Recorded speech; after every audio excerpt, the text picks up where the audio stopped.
Hola, buenas tardes alumnos, soy la licenciada Melissa Velarde y el día de hoy vamos a ver el tema para concluir la unidad 2, que son elementos contractuales.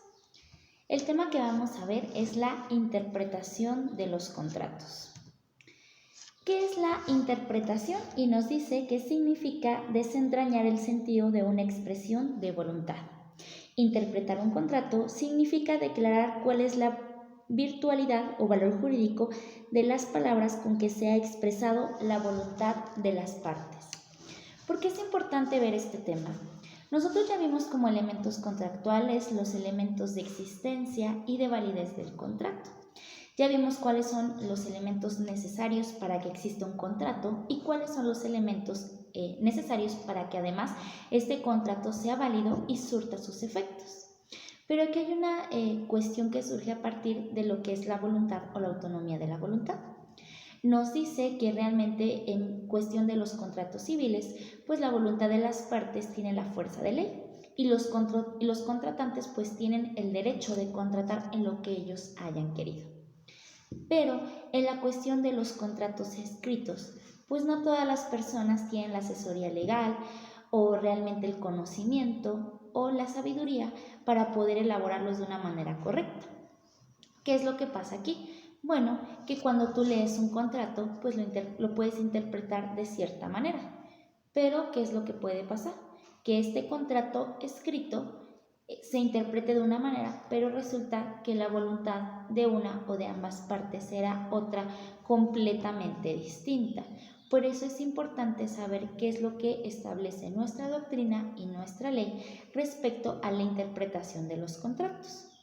Obviamente, como pasa en la mayoría de los contratos, cuando lo que está escrito en ellos es igual a la voluntad de las partes, pues no hay ningún problema y se va a interpretar tal cual.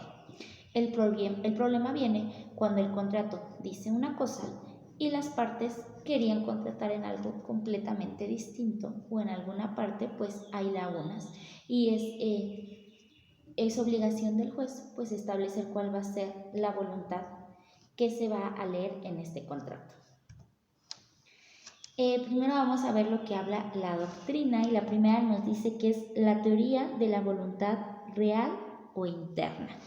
Y esta teoría, pues, ¿qué es lo que intenta? Proteger realmente la voluntad que tenían los contratantes, independientemente de lo que esté escrito en el contrato o de lo que el contrato establezca, pues siempre se tiene que respetar lo que las partes querían, aunque no hayan sabido expresarlo, o quizás aunque el abogado que ellos contrataron para que les elaborara el contrato, pues no supo expresarlo, ¿no? Por otro lado tenemos la teoría de la voluntad declarada. Y pues aquí dice que si las partes ya declararon lo que querían en un contrato, aunque después resulte que ellos querían otra cosa, pues lo que se debería de respetar es lo que ya está establecido en el contrato. Pero bueno, lo que a nosotros nos compete y es importante es saber qué es lo que dice nuestro Código Civil. En mi criterio, pues ellos hacen una mezcla de ambas teorías y en el Código Civil establece, bueno, por supuesto que se debe de respetar lo que está declarado en el contrato, pero si lo que está declarado es completamente diferente a lo que las partes querían, bueno, pues ahí tiene que intervenir el juzgador y se tiene que respetar la autonomía de la voluntad, quiere decir lo que las partes realmente querían contratar. Y bueno, nos dice, vamos a leer algunos artículos de nuestro Código Civil. Es a partir del artículo 1835 y dice: si los términos de un contrato son claros y no dejan dudas sobre la intención de los contratantes, se estará al sentido literal de sus cláusulas. Bueno, creo que ahí no hay ninguna duda. Por supuesto, si el contrato está bien elaborado y realmente lo que viene establecido en sus cláusulas es lo que los contratantes querían, pues se va a interpretar tal cual. Ahí no hay ninguna controversia. Pero el segundo párrafo dice: si las palabras parecieran contrarias a la intención evidente de los contratantes, prevalecerá esta sobre aquellas. Y nos preguntamos, bueno, ¿cómo puede ser posible que las partes quisieran contratar algo y resulta que el contrato dice algo completamente distinto? Bueno, sí es posible. ¿Por qué? Porque las personas comúnmente no tienen conocimiento de cómo hacer contratos o a veces son asesoradas por abogados que pasaron de noche su materia de contratos y no saben cómo elaborar la voluntad de las partes. Bueno, a mí se me ocurre un ejemplo muy burdo y resulta que yo quiero hacer un contrato de compra-venta de un bien inmueble. Entonces yo voy con mi amiga y que tiene una casa que está en venta y digo, ¿sabes qué? Vamos a hacer un contrato porque yo quiero que tú me vendas tu casa. Y ella pues está encantadísima. Entonces resulta que nosotros vamos y nos asesoramos con un abogado para que nos haga nuestro contrato. Pero bueno, pues él no está muy seguro y entonces busca un formato en internet y resulta que ni siquiera lo lee bien y lo rellena y no era como tal un contrato de compra-venta, sino que era un contrato de comodato, que es un préstamo de un bien inmueble sin ningún tipo de costo. Obviamente pues yo tengo mi contrato de compra-venta y el momento en que yo quiero ir a un notario o al momento en que yo quiero hacerlo formal, pues resulta que no se puede porque no está bien establecido. El contrato dice que no me vende la casa, sino que simplemente me la presta. En lugar de decir el precio que yo le voy a pagar, dice que va a ser gratuito, etc.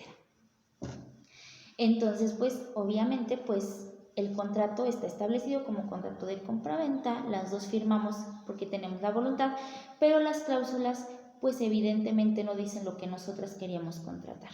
Entonces, pues, ¿qué es lo que tiene que interpretar el notario o en este caso el juzgado? Lo que nosotros realmente queríamos, que era un contrato de compra-venta de ese bien inmueble por cierta cantidad.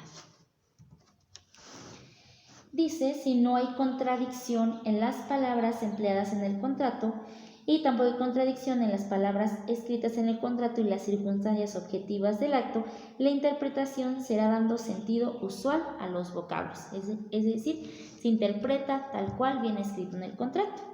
Si los términos que emplean las partes parecen opuestos a los propósitos de las mismas y tampoco traducen la voluntad común, pues entonces la norma del acto es la contenida en el interior inequívoco y no en el sentido literal de la expresión.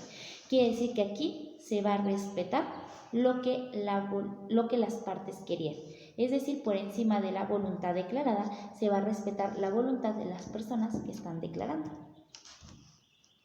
El siguiente artículo, que es el 1836, dice: cualquiera que sea la generalidad de los términos de un contrato, no deberán entenderse comprendido en él cosas distintas y casos diferentes de aquellos sobre los que los interesados se propusieren a contratar. Aquí vamos a lo mismo, que quizás las partes por desconocimiento o el abogado que está elaborando el contrato por desconocimiento pone algunas circunstancias que nada tienen que ver con lo que se está contratando. Por ejemplo, bueno, pues que estás haciendo un contrato o quieres hacer una donación y decir, bueno, yo quiero donarle mi automóvil a mi hijo porque ha sacado muy buenas calificaciones.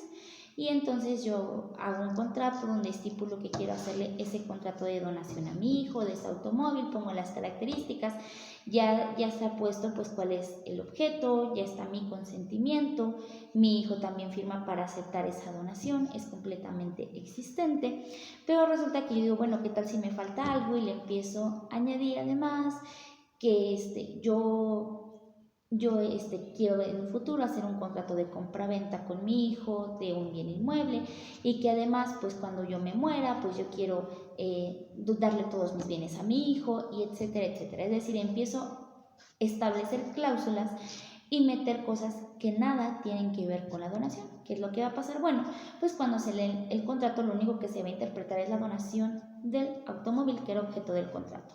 Todo lo demás queda fuera y no se va a interpretar porque pues realmente nada tiene que ver con el contrato. El siguiente es el artículo 1837, dice: si alguna cláusula de los contratos admitiere diversos sentidos, deberá entenderse en el más adecuado para que produzca efectos. Y este es muy parecido al artículo 1869 que dice: las palabras que puedan tener distintas acepciones serán entendidas en aquella que sea más conforme a la naturaleza y objeto del contrato. Entonces, obviamente, cuando nosotros leemos e interpretamos un contrato y nos encontramos con frases o palabras que pueden tener diversos sentidos, pues siempre vamos a buscar el que sea más lógico de acuerdo a lo que nosotros estamos, obviamente, pues leyendo o lo que trae el sentido del contrato y no algo que pues nada tenga que ver. El artículo 1868 dice: las cláusulas de los contratos deben interpretarse las unas por las otras, atribuyendo a las dudosas el sentido que resulte del conjunto de otras. ¿Qué quiere decir? Que si hay alguna cláusula dentro de mi contrato a la que no le encuentro pues mucho sentido y no sé de qué se trata, bueno, pues yo tengo que leer todo mi contrato y realmente en base a las otras cláusulas que sí están claras, pues intentar darle sentido a esa cláusula que está oscura o que no está bien explicada o expresada. El artículo 1840 dice: el uso o las costumbres del Estado de Hidalgo se tendrán en cuenta para interpretar las ambigüedades de los contratos. Esto obviamente solamente va a ser pues en los pueblos indígenas o las personas a las que se deben respetar sus usos y costumbres. No es una generalidad para todas las personas. El artículo 1841 dice: cuando absolutamente fuera imposible resolver las dudas por las reglas anteriores. Quiere decir que realmente, bueno, pues el contrato no se entiende, tampoco está claro cuál es la voluntad de las partes, realmente está muy difícil de interpretar. Eso es cómo va a resolver el juzgador. En primer lugar, dice: si aquellas recaen sobre circunstancias accidentales de los contratos, es decir, no sobre el objeto principal, porque entonces pues, no tendría existencia, y este fuera gratuito, se resolverá en favor de la menor transmisión de derechos e intereses. ¿Por qué? Bueno, pues aquí obviamente protegiendo a la persona que está estableciendo este contrato gratuito. Por ejemplo, en un contrato de donación, es un contrato unilateral gratuito. Y supongamos que pues realmente no es fácil de interpretar, está muy extraño este contrato, no se puede interpretar por las reglas anteriores. ¿Qué va a hacer el juzgador? Bueno, pues va a determinar en lo que menos perjudique a la persona que está donando, en el que tenga que transmitir la menor cantidad de bienes. Por otro lado, dice que si fuere oneroso, se resolverá la duda en favor de la mayor reciprocidad de intereses. ¿Por qué? Porque en un contrato oneroso, pues ambas partes tienen derechos y obligaciones y hay que buscar pues una igualdad en ambas partes para que ninguna salga lesionada o indebidamente perjudicada. Si las dudas de cuya resolución se trata este artículo recayesen sobre el objeto principal del contrato, de suerte que no puedan vertirse en conocimiento de la cual fue la intención de la voluntad de los contratantes, pues el contrato será nulo. ¿Por qué? Porque ahí estamos hablando pues de que el objeto no está bien establecido, de cuáles quizás hay un error, etc. Y bueno, aquí hablamos de lo que es la teoría de la imprevisión. Esta teoría de la imprevisión sirve para la interpretación de los contratos en virtud de qué? De que si bien, como hemos visto en la autonomía de la voluntad de las partes debería de ser ley, salvo casos especificados precisamente en nuestra norma jurídica, y que además se debería de respetar la voluntad de las partes al momento de contratar. La teoría de la imprevisión nos dice que realmente las circunstancias de cuando se hacen el contrato a posterior pueden cambiar enormemente. Y yo considero que actualmente esta teoría de la imprevisión pues va a ser sumamente reconocida. ¿Por qué? Porque ahorita estamos en un tiempo de crisis, de contingencia. Quizás antes de esta contingencia por el COVID-19 se hicieron muchos contratos, pero actualmente hay una escasez de ciertas circunstancias, como por ejemplo el huevo. Quizás antes del contrato del COVID-19, una empresa granjera pues se comprometió a vender por una gran cantidad de huevo, toneladas, a 15 pesos el kilo para distribuirse, y resulta que ahorita para los granjeros ya lo tienen que vender en 30, porque ya en las tiendas lo están vendiendo en 70. No se puede respetar, ¿por qué? Porque va a tener una pérdida enorme este granjero. No hay cubrebocas o gel antibacterial, y quizás una persona que se haya comprometido antes de la contingencia a entregar cierta cantidad de cubrebocas, bueno, pues actualmente está en esa imposibilidad. Igualmente vemos que hay muchas empresas y fábricas cerradas por la contingencia porque no pueden tener a todos sus trabajadores. Y hay muchas, por ejemplo, maquiladoras que han tenido que cerrar sus puertas, que han tenido que suspender a sus trabajadores porque no pueden tener a 300 o a 150 personas laborando en el mismo lugar porque estamos en un sistema de la sana distancia. Y quizás estas empresas se comprometieron a entregar cierta cantidad de ropa o de maquila a una empresa y ya no van a poderlo hacer. Y aunque realmente el contrato estaba establecido la voluntad de las partes y había un término y está perfectamente, bueno, hay una imprevisión. Realmente no se sabía de esta contingencia y no se puede obligar a las maquiladoras a entregar lo que se habían prometido. Hay muchas fábricas cerveceras, hay muchas empresas que actualmente están cerrando.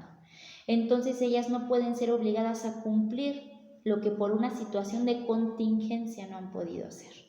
La teoría de la imprevisión, pues ¿a quién está protegiendo? Bueno, pues precisamente a las personas que antes de que surgiera este imprevisto contrataron y resulta que por la situación actual ya no se puede. En nuestro libro decía un ejemplo, dice: usted se obliga a venderme 100,000 armas de determinado calibre cada mes del próximo año a razón de 1,000 pesos la unidad. 2 meses después de celebrado el contrato, estalla una guerra civil en el país y el precio por unidad aumenta exponencialmente, ¿no? Obviamente, pues aquí, pues la persona se va a ver imposibilitada de seguir respetando el mismo precio. Y bueno, pues con la teoría de la imprevisión terminamos lo que es la interpretación de los contratos. Espero que haya sido un tema entendible. Si tienen alguna duda de esta unidad 2, de lo que es los elementos contractuales, los elementos de existencia, de validez o la interpretación del contrato, pues les pido que me puedan mandar sus dudas por WhatsApp o en su correo, en mi correo electrónico. Muchísimas gracias.